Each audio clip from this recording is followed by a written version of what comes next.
Good morning students, कैसे हैं आप सभी। आज यहाँ हम कक्षा 12 के बैंकिंग के बहुत महत्वपूर्ण टॉपिक बैंक तथा उसके कार्यों की बात करेंगे। ये चैप्टर 1 के अंतर्गत आता है जिसका नाम है बैंक उत्पत्ति, विकास, परिभाषा एवं कार्य।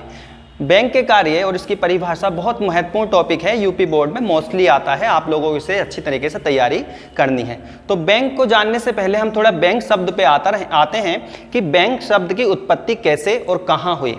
तो बैंक शब्द की उत्पत्ति सर्वप्रथम इटली में हुई थी, जबकि 1157 में इटली में 1157 में बैंक ऑफ वेनिस की स्थापना की गई थी। यानी कि बैंक शब्द की उत्पत्ति सर्वप्रथम इटली में की गई थी। ये बैंक शब्द कहाँ से उत्पन्न हुआ, बैंक ऑफ वेनिस यहाँ पर यूज हुआ है, तो बैंक शब्द कहाँ से आया, इस पर थोड़ी चर्चा करते हैं। उस समय वेनिस का राज्य अपने पड़ोसी राज्य के साथ युद्ध के कारण आर्थिक संकट में फंस गया था। तो वहां की सरकार ने अपनी जनता से उनकी संपत्ति का 1% अनिवार्य ऋण के रूप में मांगा, जिस पर 4% की दर से ब्याज देने की घोषणा भी की गई। तो उस समय सरकार ने देखा कि इस पॉलिसी से सरकार के पास एक धन का यानी मुद्रा का बहुत बड़ा पहाड़ सा, यानी बहुत अधिक मात्रा में मुद्रा इकट्ठी हो गई, पहाड़ सा लग गया, जिसे उस इटली की भाषा में उसे मुद्रा के उस ढेर को मोंटे कहकर पुकारे जाने लगा। MONTE मोंटे कहने लगा, जिसका अर्थ पहाड़ या पहाड़ से होता है। उस समय इटली के बहुत बड़े भाग का जर्मनी का अधिकार था, तो जर्मनी वालों ने इसे अपनी भाषा में बैंक कहने लगा, BANC बैंक कहने लगे। और धीरे धीरे इटली वालों ने इस शब्द का पर्यायवाची, यानी जो जर्मनी का शब्द था उसका पर्यायवाची बैंको कहने लगे। फ्रांस वाले बैंके कहने लगे और अंत में आके अंग्रेज बैंक कहने लगे। इस प्रकार बैंक की उत्पत्ति हुई। अब भारत में बैंक की स्थापना, यानी भारत में बैंक शब्द सर्वप्रथम कब आया, भारत में सर्वप्रथम बैंक आया 1770 ईस्वी में। 1770 ईस्वी में कोलकाता, जबकि बैंक ऑफ हिंदुस्तान की स्थापना की गई थी। बैंक ऑफ हिंदुस्तान,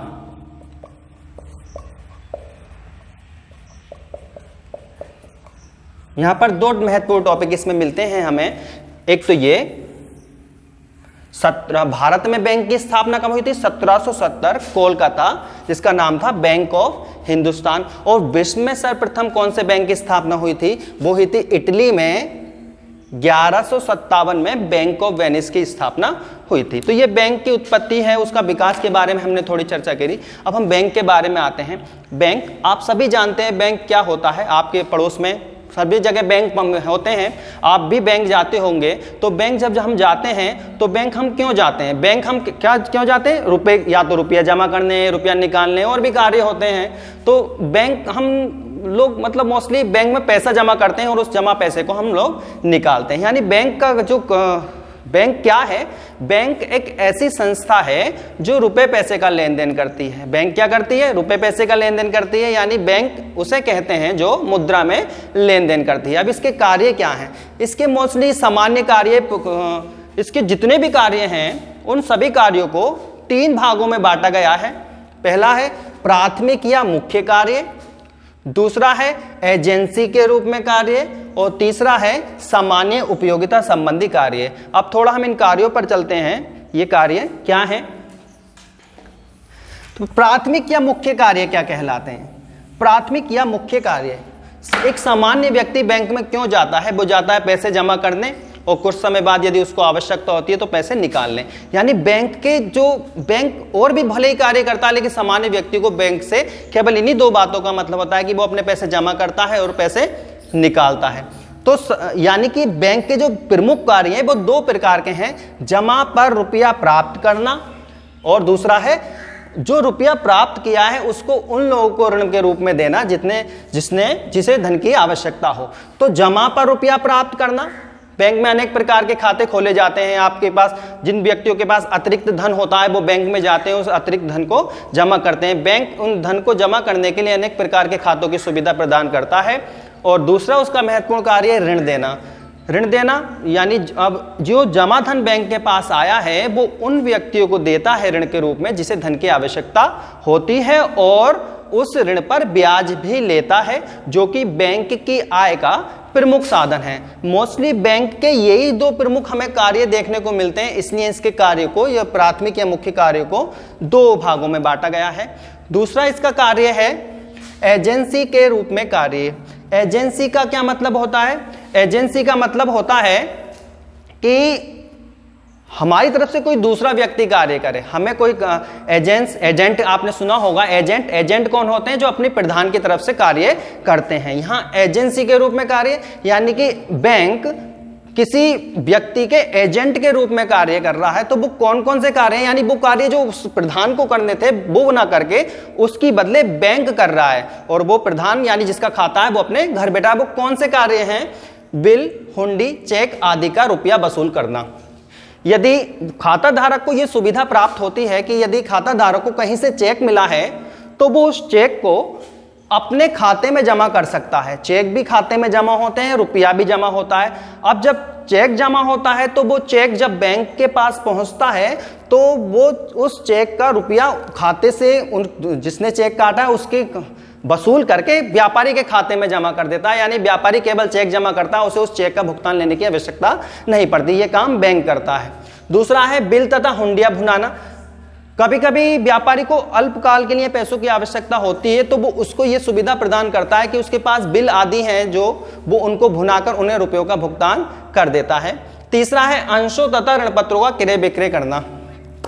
बैंक का यह भी महत्वपूर्ण कार्य है कि वो व्यापारी की ओर से उसके लिए अंश तथा ऋणपत्र को खरीदता है ठीक है, और अंशों तथा ऋणपत्रों का क्रय विक्रय करता है, खरीदता भी है, और जब व्यापारी चाहता है उसको बेचना है तो वो बेचता भी है।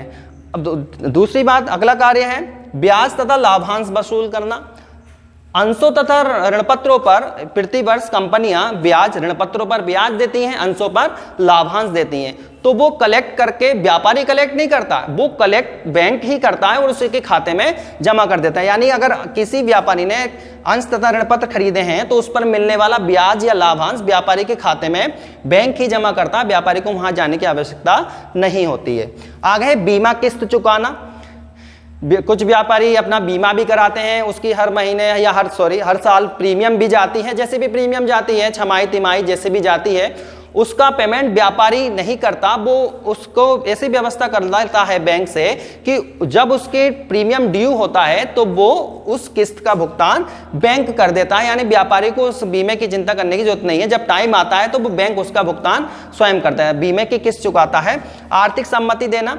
आर्थिक सम्मति का मतलब कभी कभी व्यापारी एक दूसरे व्यापारी से जुड़ने के लिए उनकी आर्थिक स्थिति जानना चाहते हैं, तो अगर वो व्यापारी बैंक का ग्राहक है तो वो उस ग्राहक के बारे में आर्थिक सम्मति भी देता है कि हाँ ये व्यापारी अच्छा है, आप इसके साथ लेन देन कर सकते हैं। तो ये प्राथमिक कार्य के बाद हमने एजेंसी के रूप में कार्य समझे। तीसरे कार्य हैं सामान्य उपयोगिता संबंधी कार्य। सामान्य उपयोगिता संबंधी कार्य यानी कि जो उपयोगी कार्य हैं, जो बैंक हमारे लिए ज़्यादा उपयोगी रहते हैं, उसमें कार्यों के अंतर्गत आते हैं विदेशी विनिमय का क्रय विक्रय करना। विदेशी विनिमय का क्रय विक्रय करने का क्या मतलब है? विदेशी विनिमय का मतलब है जो विदेशी मुद्रा है। अब दूसरे देश का रुपया हमारे देश में एकदम ऐसे नहीं चलता, उसको चेंज करवाना पड़ता है। तो वो चेंज कौन करते हैं? यानी कि एक देश की करेंसी को दूसरे देश की करेंसी में चेंज करने के लिए बैंक के माध्यम से ही कार्य किया जाता है। ये कार्य विदेशी विनिमय का कार्य कहलाता है। यानी अगर हमारे पास दूसरे देश की मुद्रा है तो हम उसको बदल सकते हैं बैंक के माध्यम से, वो इसका विदेशी विनिमय का क्रय विक्रय कहलाता है। आगे बहुमूल्य वस्तुओं की सुरक्षा। हमारे पास बहुमूल्य वस्तु हैं, कागज हैं, गहने हैं, जेवरात हैं, ऐसे बहुत जो हम घर में नहीं रख सकते, तो उसके लिए हम उसे बैंक में जमा कर सकते हैं। बैंक में एक जिसे हम लॉकर्स की सुविधा कहते हैं, बैंक से हम लॉकर्स की सुविधा ले सकते हैं जिसका एक निश्चित किराया भी जाता है। तो हम उससे वो चीज़ हमारी बहुत सिक्योर्ड हो जाती है, वो बैंक में जमा हो जाती है और इसकी चाबी एक व्यापारी को दे दी जाती है। आगे है रुपयों का हस्तांतरण। रुपयों का हस्तांतरण, रुपए एक स्थान से दूसरे स्थान पर भेजना रुपयों का हस्तांतरण कहलाता है।